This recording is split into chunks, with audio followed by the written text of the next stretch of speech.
Hello guys, and welcome to this video to discuss about this case. And let's understand now that we have three main alterations here that we need to take decisions most likely. Okay, so let's first describe the alterations here, and then we are going to basically think if there was pain, what to do. Okay, so a very good oral diagnosis and treatment planning exercise here.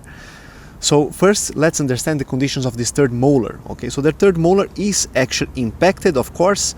Okay, so we are talking about the tooth 4-8 in the European numbering system, and then of course we have the proximity to the mandibular canal. Okay, we don't say nerves in radiographs, so there is proximity to the mandibular canal.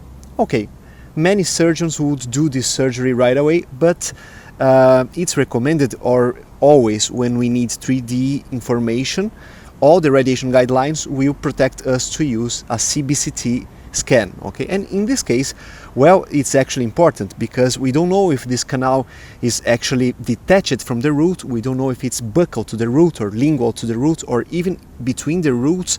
You could be surprised. Okay, so here a CBCT would be actually a very good option. All right, and then you would plan this surgical extraction, okay, because it's basically impacted, and then you would basically proceed with this extraction. If you guys don't remember how to read CBCT, the basics, and if you guys want to see all details about lower third molar extractions, those links will be here on the top right corner of this screen. Okay, they will show up at some point. Alright, so this is the first thing, and then we have the second alteration here, which is this tooth here, right? So the second premolar.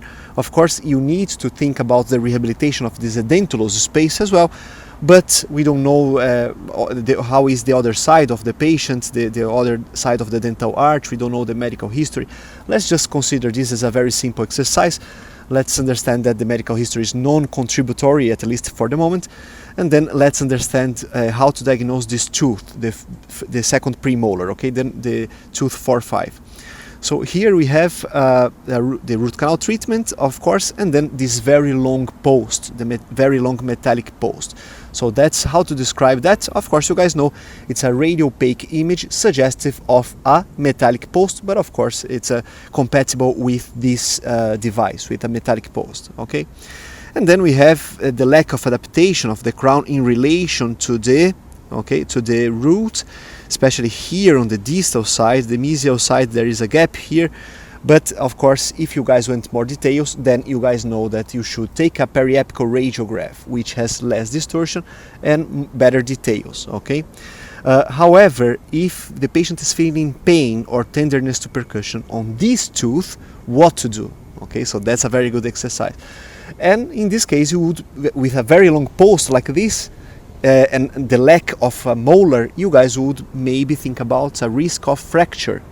And then to do research of fracture, the correct method is a CBCT scan. Don't forget about this. Okay, so then you would ask for a CBCT scan to see if there is the risk of fracture. Okay, but then of course this is a valid option, but there could be other options as well. Okay, now we have this condition here of the other second premolar, the upper second premolar, so the tooth 1-5 I'm talking about.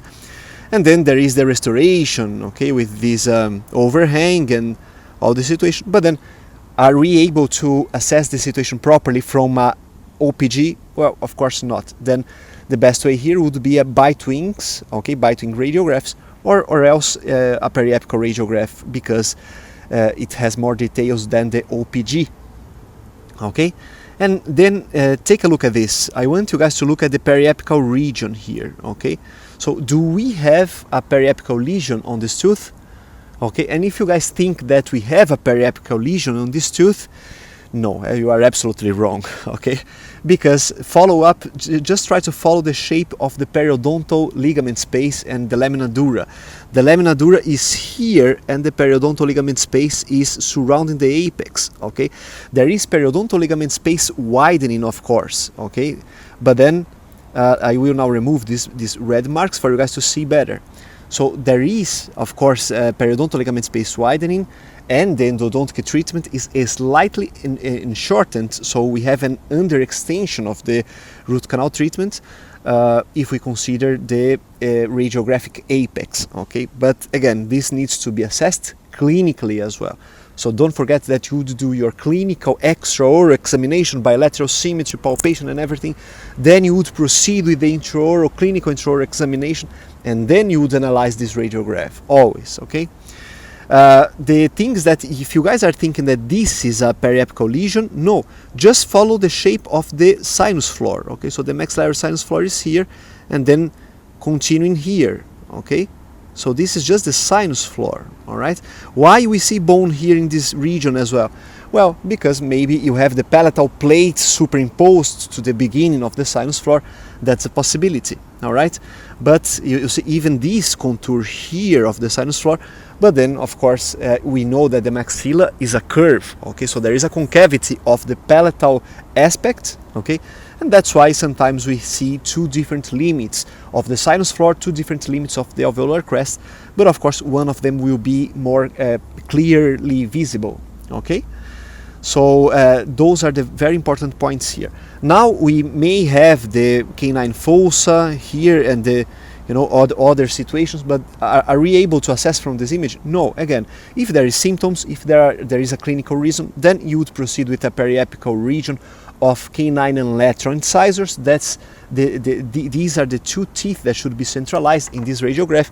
Film in the vertical position, of course. Film, when I mean film, I mean the phosphorus plate, the sensor, or anything that you are using, and then in the vertical position, and then you would be able to assess properly. Okay, you follow the shape of the lamina dura, and then if you have the lamina dura, you are talking about the fossa. You are seeing actually the canine fossa, not a periapical lesion. Okay, so go back to my previous videos about periapical lesions if you guys are not sure about how to diagnose periapical lesions. I will also add the link here at some point on the top right corner of this screen.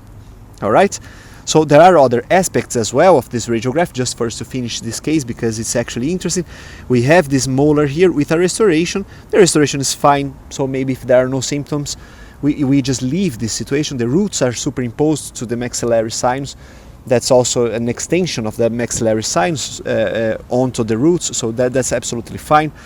But then I hope you guys realize that the size of the pulp chamber is decreased, okay?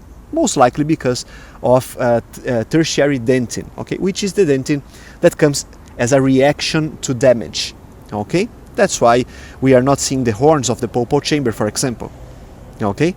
So those would be the most important aspects of this case. We are going to comment more cases very soon in this channel, so don't forget to subscribe. If you guys like, please hit the like button, and see you guys in the next videos.